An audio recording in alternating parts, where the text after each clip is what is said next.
يا اخوان في مشكلة كبيرة وخطيرة منتشرة بين البيوت والمجتمعات واشوف الناس ساكتين عنها، وانا بتكلم عنها لان كثرت علي الرسائل خاصة من رمضان الى اليوم. يا اخواني، بنات وصلت اعمارهم 38 و40 سنة ما زالوا ابكار في بيوتها لهم، ورب الكعبة انهم يقولون اعمارنا فوق 40 ما حد خذهم، من غير طبعا المطلقات اللي في العشرينات والثلاثين البيوت مليانة ما حد خذهم. وشباب في بالي وصلت اعمارهم 30 سنة يسيرون ومتسدحين في الشقق عيال يتزوجوا.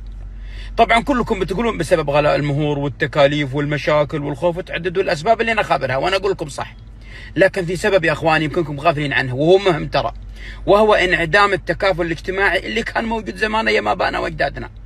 من اول ما كان الرجال يرضى ان اخوانه عندهم بنات عزيم حتخذهم يتركهم، ومن اول كانوا النسوان اللي فيهم خير ما يرضون ان اخوانهم ولا لحمهم دمهم عندهم بنات مزاويج ولا حتخذهم يسكتون عنهم.